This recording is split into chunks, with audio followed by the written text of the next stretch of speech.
ಪ್ರಾಪಂಚಿಕ ಬದುಕಿನಲ್ಲಿ ಮಾನವನ ನಿಜವಾದ ಕರ್ತವ್ಯಗಳೇನು?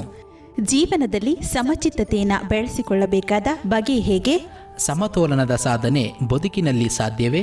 ಎಂಬೆಲ್ಲ ಪ್ರಶ್ನೆಗಳಿಗೆ ಭಗವದ್ಗೀತೆಯ ಮೂಲಕ ಶ್ರೀ ಕೃಷ್ಣನ ನುಡಿಗಳು ನಮಗೆ ಸಾರ್ಥಕತೆಯನ್ನು ನೀಡುತ್ತದೆ. ಬನ್ನಿ, ಈ ಗೀತೆಯ ಸಾರವನ್ನು ತಿಳಿಯೋಣ. ಶ್ರೀಮತಿ ನಾಗಶ್ರೀ ತ್ಯಾಗರಾಜ್ರವರ ಧ್ವನಿಯಲ್ಲಿ ಗೀತ ಸುನಾದ ಕಾರ್ಯಕ್ರಮ ತಪ್ಪದೆ ಕೇಳಿ. ಪ್ರತಿದಿನ ಬೆಳಗ್ಗೆ 8:35 ಮರುಪ್ರಸಾರ ಸಂಜೆ 6:30 ನಿಮ್ಮ ಜನಧ್ವನಿ ಬಾನುಲಿಯಲ್ಲಿ.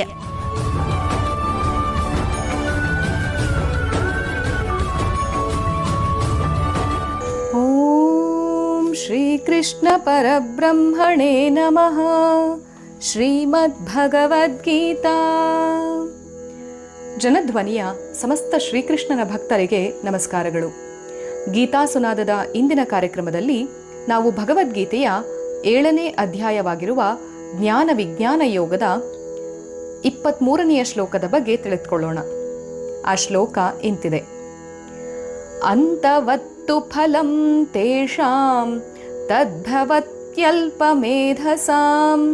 ದೇವಾನ್ ದೇವಯಜೋ ಯಾಂತಿ ಮದ್ಭಕ್ತಾ ಯಾಂತಿ ಮಾಮಪಿ. ಅಲ್ಪ ಬುದ್ಧಿಗಳಿಗೆ ದೊರೆಯುವಂಥ ಫಲವು ನಾಶವುಳ್ಳತಕ್ಕಂಥದ್ದು. ಅದೇ ದೇವತೆಗಳನ್ನು ಭಜಿಸುವವರು ದೇವತೆಗಳನ್ನೇ ಪಡೆಯುತ್ತಾರೆ. ಇನ್ನು ನನ್ನನ್ನು ಭಜಿಸುವರು ನನ್ನನ್ನೂ ಪಡೆಯುತ್ತಾರೆ ಎಂಬ ಅಂಶವನ್ನು ಇಲ್ಲಿ ಶ್ರೀಕೃಷ್ಣ ಹೇಳ್ತಾ ಇದ್ದಾನೆ. ಆ ಮೂಲಕ ಯಥಾ ಭಾವಃ ತಥಾ ದೃಷ್ಟಿಃ, ಯಥಾ ದೃಷ್ಟಿಃ ತಥಾ ಭಾವಃ ಅನ್ನುವಂಥ ಒಂದು ಸಂಸ್ಕೃತದ ಮಾತಿನಂತೆ ಅದಕ್ಕೆ ಪೂರಕವಾಗಿ ಕೃಷ್ಣ ಹೇಳ್ತಿದ್ದಾನೆ. ಅಥವಾ ಕೃಷ್ಣನ ಈ ಮಾತಿನಂತೆ ಈ ಸಂಸ್ಕೃತದ ಒಂದು ಮಾತು ಉದ್ಭವ ಆಗಿದೆ ಅಂತಲೇ ನಾವು ಹೇಳಬೇಕು. ನಾವು ಹೇಗೆ ಯೋಚನೆ ಮಾಡ್ತೀವೋ, ನಾವು ಹೇಗೆ ನಮ್ಮನ್ನು ನಾವು ತೊಡಗಿಸ್ಕೊಳ್ತೀವೋ, ನಾವು ಯಾವುದನ್ನು ಸದಾಕಾಲ ನೆನಪಿಸ್ಕೊಳ್ತಾ ಇರ್ತೀವೋ ಅದನ್ನೇ ನಾವು ಪಡ್ಕೊಳ್ತೀವಿ ಅನ್ನುವಂಥದ್ದು ಇಲ್ಲಿ ಕೃಷ್ಣನ ಮಾತು. ದೇವರೇನೋ ಇವರು ಕೇಳಿದ್ದನ್ನೆಲ್ಲ ಕೊಡ್ತಾನೆ, ಆದರೆ ಇದನ್ನು ಕೇಳುವವರು ಅಲ್ಪ ಬುದ್ಧಿಗಳು. ಅವರಿಗೆ ಜೀವನದಲ್ಲಿ ಯಾವುದು ಶ್ರೇಷ್ಠವಾದುದು ಮತ್ತು ಯಾವುದು ಗೌಣವಾದುದು ಎಂಬುದು ಗೊತ್ತಿಲ್ಲ. ವಜ್ರದ ಗಣಿಯ ಹತ್ತಿರ ಕುಳಿತು ವಜ್ರವನ್ನು ಹುಡುಕುವುದನ್ನು ಬಿಟ್ಟು ಗಾಜಿನ ಚೂರನ್ನು ಹುಡುಕ್ತಾ ಇದ್ದಾರೆ. ಇದು ಒಂದು ರೀತಿ ಹೆಂಗೆ ಆಗತ್ತೆ ಅಂತಂದರೆ, ದೊಡ್ಡ ಒಂದು ದೊರೆಯ ಸನ್ನಿಧಿಯಲ್ಲಿ ನಿಂತ್ಕೊಂಡು ನಿನಗೆ ಏನು ಬೇಕು ಅಂತ ಕೇಳಿದ್ರೆ 1-2 ಬದನೆಕಾಯಿ ಕೊಡು ಅಂತ ಹೇಳಿ ಕೇಳ್ದಂಗೆ ಆಗತ್ತೆ. ದೊಡ್ಡ ದೊರೆ ಅವನ ಸನ್ನಿಧಿಯಲ್ಲಿ ನಾವು ನಿಂತ್ಕೊಂಡು ನಮಗೊಂದು ಜಮೀನ್ದಾರಿಕೆಯನ್ನೇ ಕೊಡಬಲ್ಲ, ಒಂದು ಸಾಮ್ರಾಜ್ಯವನ್ನೇ ಕಟ್ಟಿಕೊಡಬಲ್ಲ. ಆದರೆ ಅದನ್ನೆಲ್ಲ ಬಿಟ್ಟು ಕೆಲಸಕ್ಕೆ ಬಾರದಂಥ 2 ಬದನೆಕಾಯಿ ಕೊಡು ಸಾಕು ಅಂಥೇಳಿ ನಾವು ಕೇಳ್ತಾ ನಿಂತ್ಬಿಡ್ತೀವಿ. ಅದಕ್ಕೋಸ್ಕರನೇ ಕೃಷ್ಣ ಹೇಳ್ತಿರೋದು, ನೀನು ಏನನ್ನು ಬೇಡ್ತೀಯೋ ದೊಡ್ಡದಾದುದನ್ನೇ ಬೇಡ್ಕೋ ಅಂತ. ಹಾಗಂತೇಳಿ ನನಗೊಂದು ಪುಟ್ಟ ಮನೆ ಕೊಡು ಅಂತ ಹೇಳೋರು ನನಗೊಂದು ದೊಡ್ಡ ಬಂಗ್ಲೆ ಕೊಡು ಅಂತಲೋ, ಅಥವಾ ನನಗೊಂದು ಚಿಕ್ಕ ಕಾರ್ ಸಿಕ್ಕಿದ್ರೆ ಸಾಕು ಅಂತ ಇದ್ದವಂಥವ್ರು BMW ಕಾರನ್ನು ಕೇಳಿ ಅಂತಲ್ಲ. ನಾವು ಲೌಕಿಕ ವಸ್ತುಗಳಿದೆಯಲ್ಲ ಈ ಪ್ರಪಂಚದಲ್ಲಿ, ಆ ಎಲ್ಲ ಲೌಕಿಕ ವಸ್ತುಗಳು ಅಲ್ಪ ಬುದ್ಧಿಯುಳ್ಳಂಥ ವಸ್ತುಗಳು. ಅವೆಲ್ಲ ಒಂದು ಕನಿಷ್ಠ ವಸ್ತುಗಳಿದ್ದಂಗೆ. ದೇವರು ನಮಗೆ ಯಾವ ವಸ್ತುಗಳು ಬೇಕೋ ಅದನ್ನು ಕೊಡ್ತಾನೆ ನಿಜ. ಆದರೆ ದೇವರು ನೀಡುವಂಥ ವಸ್ತುಗಳನ್ನು ನಾವು ತೆಗೆದುಕೊಳ್ಳೋದಕ್ಕಿಂತ ಆ ದೇವರನ್ನೇ ನಮ್ಮವರನ್ನಾಗಿ ಮಾಡ್ಕೊಂಡ್ಬಿಟ್ರೆ ಅದಿನ್ನೆಷ್ಟು ಶ್ರೇಷ್ಠವಾಗಿರಬಹುದು ಅಲ್ವಾ? ಹಾಗಾಗಿಯೇ ಅಲ್ಪ ಬುದ್ಧಿಗಳಿಗೆ ಯಾವುದನ್ನು ಭಗವಂತನಿಂದ ಬೇಡುತ್ತೇವೆಯೋ ಅದು ನಾಶವುಳ್ಳದ್ದು, ಅಂದರೆ ನಾಶ ಇದೆ ಅದಕ್ಕೆ ಅನ್ನುವಂಥದ್ದು ಕೂಡ ನಮಗೆ ಗೊತ್ತಿಲ್ಲ. ಆದರೆ ನಾವು ಕೇಳುವಂತಹ ಪ್ರಿಯವಾದ ವಸ್ತುವಿನ ಹಿಂದೆ ಕೇಳದ ಅಪ್ರಿಯವಾದುದು ಬರುತ್ತೆ. ಅದನ್ನು ನಾವು ತ್ಯಜಿಸೋದಕ್ಕೆ ಆಗೋದಿಲ್ಲ. ಒಂದಕ್ಕೆ ಕೈ ಒಡ್ಡಿದರೆ ಮತ್ತೊಂದನ್ನು ಸ್ವೀಕರಿಸಲೇಬೇಕಾಗಿದೆ. ಪ್ರಿಯ ಅಪ್ರಿಯ ಅಂಥೇಳಿ ಬೇರೆ ಬೇರೆ ಇಲ್ಲ. ಅವೆರಡೂ ಕೂಡ ಒಂದೇ ನಾಣ್ಯದ 2 ಭಾಗಗಳು. ಎಂತಹ ಪ್ರಿಯವಾದ ವಸ್ತುವನ್ನೇ ಆಗಲಿ ನಾವು ಪಡೆದ್ರೆ ಅದು ನಮ್ಮನ್ನು ಬಿಟ್ಟು ಹೋಗುತ್ತೆ, ಅಥವಾ ನಾವು ಅದನ್ನು ಬಿಟ್ಟು ಹೋಗ್ತೇವೆ. ನಾವು ಎಂಥ ದೊಡ್ಡ ಐಷಾರಾಮಿ ಬಂಗಲೆಯನ್ನೇ ಕಟ್ಟಿಸ್ಕೊಂಡಿರ್ಬೋದು, ಎಷ್ಟೇ ದೊಡ್ಡದಾದಂಥ ಚಿನ್ನವನ್ನೇ ಪಡ್ಕೊಂಡಿರಬಹುದು.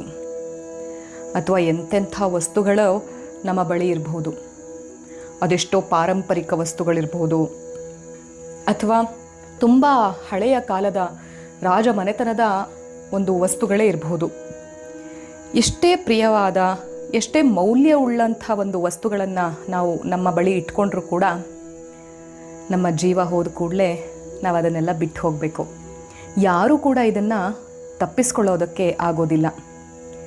ಹೀಗೆ ಪ್ರಿಯವಾದುದನ್ನು ನಾವು ಪಡ್ಕೊಳ್ತಾ ಇರೋವಾಗಲೇ ಅದರ ಹಿಂದೆ ಇರುವಂಥ ಅಪ್ರಿಯವಾದದ್ದು ನಮಗೆ ಕಹಿಯಾಗಿ ತೋರ್ತಾ ಹೋಗುತ್ತೆ. ಅದನ್ನು ಬಿಸಾಡೋದಕ್ಕೂ ಆಗೋದಿಲ್ಲ, ಅದನ್ನು ಗೊಣಗಾಡಿಕೊಂಡು ನುಂಗಲೇಬೇಕಾಗತ್ತೆ. ಹಾಗಾಗಿ ಇತರ ದೇವತೆಗಳನ್ನು ಆರಾಧಿಸುವವರು ಆ ದೇವತೆಗಳನ್ನು ಹೊಂದುತ್ತಾರೆ. ಅವರು ಕಳೆದುಕೊಂಡ ವಸ್ತುಗಳನ್ನು ಈಗ ಭರ್ತಿ ಮಾಡಬೇಕಾಗಿದೆ.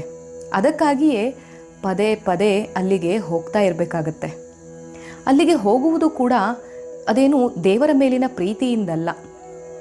ತಮ್ಮ ಭೋಗ ವಸ್ತುಗಳು ರಿಪೇರಿಗೆ ಬಂದಿವೆ, ಅದಕ್ಕೆ ಒಂದು ರೀತಿ ಸ್ಪೇರ್ ಪಾರ್ಟ್ಸ್ಗಳು ಈ ಪ್ರಪಂಚದ ಗುಜರಿಯಲ್ಲಿ ಸಿಕ್ಕೋದಿಲ್ಲ. ಅದಕ್ಕಾಗಿಯೇ ದೇವರ ಬಳಿಗೆ ಹೋಗ್ತಾರೆ.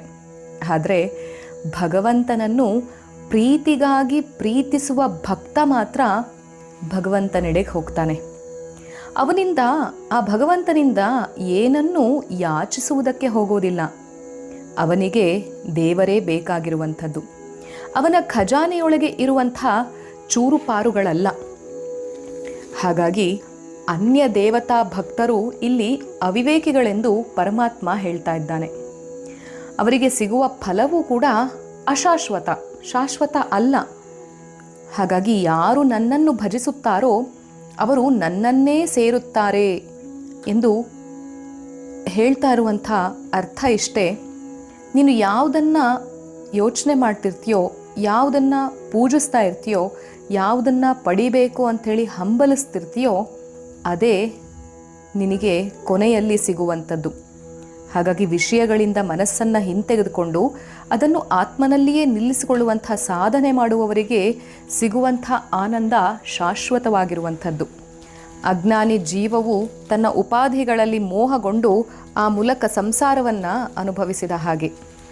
ವಿಚಾರವಂತ ಸಾಧಕರು ಪ್ರಾಪಂಚಿಕ ವಸ್ತುಗಳಲ್ಲಿ ನಿಜವಾದ ಸುಖ ಇಲ್ಲ ಎಂಬುದನ್ನು ಅರಿತು ಅವುಗಳ ಬೆನ್ನಟ್ಟದೆ ಮನಸ್ಸನ್ನು ಒಂದು ಕಡೆ ನಿಲ್ಲಿಸ್ಕೊಳ್ತಾರೆ.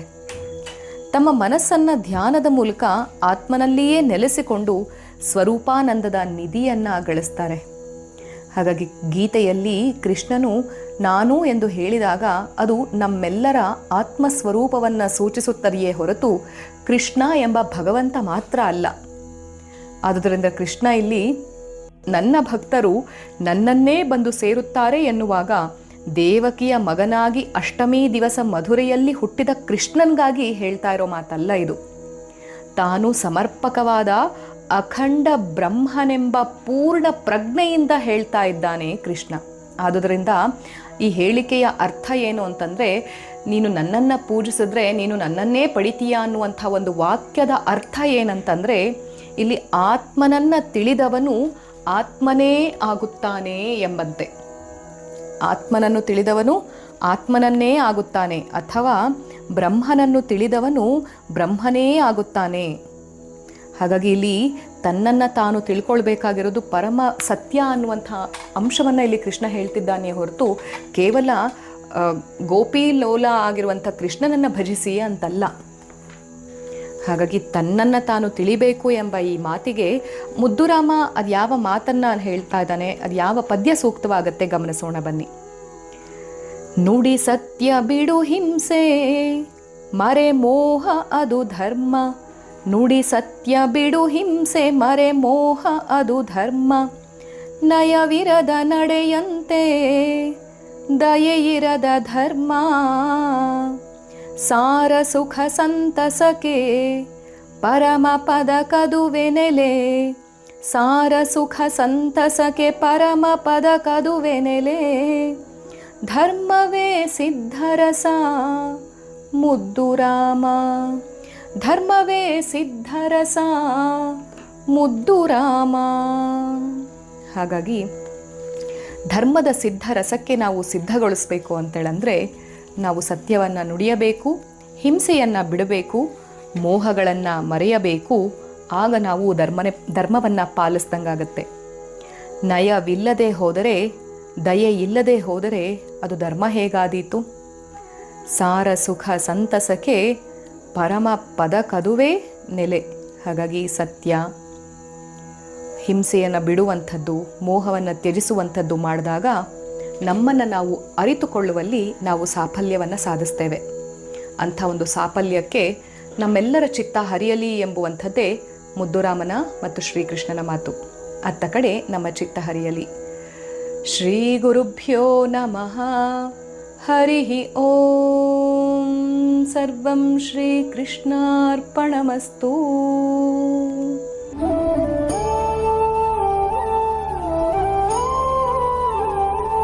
ಪ್ರಾಪಂಚಿಕ ಬದುಕಿನಲ್ಲಿ ಮಾನವನ ನಿಜವಾದ ಕರ್ತವ್ಯಗಳೇನು? ಜೀವನದಲ್ಲಿ ಸಮಚಿತ್ತತೆಯನ್ನು ಬೆಳೆಸಿಕೊಳ್ಳಬೇಕಾದ ಬಗೆ ಹೇಗೆ? ಸಮತೋಲನದ ಸಾಧನೆ ಬದುಕಿನಲ್ಲಿ ಸಾಧ್ಯವೇ? ಎಂಬೆಲ್ಲ ಪ್ರಶ್ನೆಗಳಿಗೆ ಭಗವದ್ಗೀತೆಯ ಮೂಲಕ ಶ್ರೀ ಕೃಷ್ಣನ ನುಡಿಗಳು ನಮಗೆ ಸಾರ್ಥಕತೆಯನ್ನು ನೀಡುತ್ತದೆ. ಬನ್ನಿ ಈ ಗೀತೆಯ ಸಾರವನ್ನು ತಿಳಿಯೋಣ. ಶ್ರೀಮತಿ ನಾಗಶ್ರೀ ತ್ಯಾಗರಾಜ್ರವರ ಧ್ವನಿಯಲ್ಲಿ ಗೀತ ಸುನಾದ ಕಾರ್ಯಕ್ರಮ ತಪ್ಪದೆ ಕೇಳಿ. ಪ್ರತಿದಿನ ಬೆಳಗ್ಗೆ 8:35 ಮರುಪ್ರಸಾರ ಸಂಜೆ 6:30 ನಿಮ್ಮ ಜನಧ್ವನಿ ಬಾನುಲಿಯಲ್ಲಿ.